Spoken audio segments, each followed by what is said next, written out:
किसी शायर ने क्या खूब कहा है, ये इश्क नहीं आसा इतना समझ लीजिए, एक आग का दरिया है और डूब कर जाना है। ये लाइन कांग्रेस के लिए एकदम सटीक बैठती है। 2024 में होने वाले लोकसभा चुनाव को लेकर विपक्षी दलों के गठबंधन यानी इंडिया ब्लॉक में सीट शेयरिंग को लेकर खींचतान शुरू हो चुकी है। इसमें सबसे ज़्यादा मुश्किलें कांग्रेस के सामने आ रही हैं। अलायंस में सबसे बड़ी और नेशनल पार्टी होने की वजह से कांग्रेस को सभी दलों को साधने की चुनौती है। इस बीच क्षेत्रीय और सहयोगी दल अपने अपने प्रभाव वाले राज्यों में कांग्रेस पर एडजस्ट करने का भी दबाव बना रहे हैं। फिर चाहे पश्चिम बंगाल हो या दिल्ली या फिर पंजाब, बिहार या फिर यूपी, हर जगह सीट शेयरिंग पर मंथन के बीच विवाद की खबरें सामने आ रही हैं। यही वजह है कि डेडलाइन निकलने के हफ्ते भर बाद भी अभी तक सहमति नहीं बन पाई है।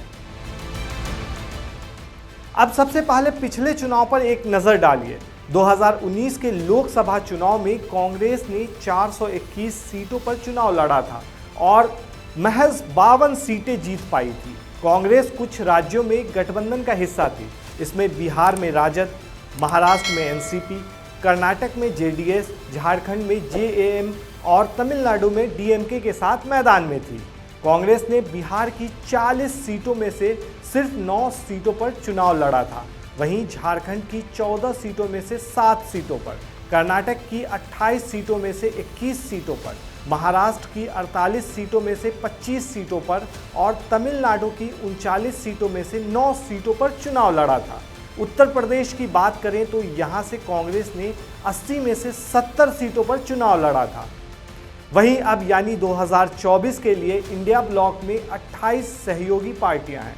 दिल्ली में गठबंधन के सहयोगी दलों ने 19 दिसंबर को चौथी बैठक की थी। इसमें सीट शेयरिंग को लेकर सभी पार्टियों ने अपने अपने राज्यों में फार्मूला निकालने और 30 दिसंबर तक सहमति बनाने की अंतिम तारीख तय की थी। लेकिन कोई भी दल समझौता या पीछे हटने के लिए तैयार नहीं है। हर दल अपने अपने राज्य में ज़्यादा से ज़्यादा सीटों पर चुनाव लड़ने का मन बना रहा है। हालांकि यह संभव नहीं है। ऐसे में गठबंधन के सहयोगी दलों में विवाद होना शुरू हो गया है।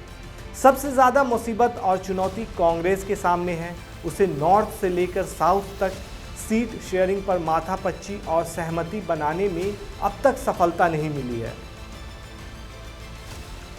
फिलहाल कांग्रेस ने प्रत्येक राज्य के आधार पर सहयोगी पार्टियों के साथ बातचीत करने का फैसला किया है। दूसरे शब्दों में कहा जाए तो कांग्रेस दिल्ली और पंजाब को लेकर आम आदमी पार्टी के साथ बातचीत करेगी। वहीं आम आदमी पार्टी ने अब गुजरात और हरियाणा में भी हिस्सेदारी मांगने की तैयारी कर ली है। इस बात के संकेत भी मिल रहे हैं। केजरीवाल 3 दिन के दौरे पर गुजरात जा रहे हैं। इसी तरह आप ने हरियाणा में भी संगठन खड़ा किया है। इन राज्यों में भी केजरीवाल की पार्टी अपना कुछ प्रभाव होने का दावा कर रही है। यही मसला वामपंथियों और अन्य पार्टियों को लेकर भी है, जो इंडिया ब्लॉक में शामिल हैं और एक से ज़्यादा राज्यों में चुनाव लड़ना चाह रहे हैं। अब देखा जाए तो इसी तरह कांग्रेस को पश्चिम बंगाल में टीएमसी, बिहार में राजद और जेडीयू के साथ सीटें फाइनल करना मुश्किल होगा। यूपी में समाजवादी पार्टी और आरएलडी से बातचीत होनी अभी बाकी है। जानकार इसे आसान नहीं मान रहे हैं। कांग्रेस भी जानती है कि कुछ राज्यों, खासकर दिल्ली, पंजाब, पश्चिम बंगाल, बिहार और उत्तर प्रदेश में सीटों का बंटवारा मुश्किलों भरा होने वाला है। अब देखने वाली बात यह है कि कांग्रेस इंडिया गठबंधन के साथ मिलकर बीजेपी को टक्कर दे पाती है या नहीं।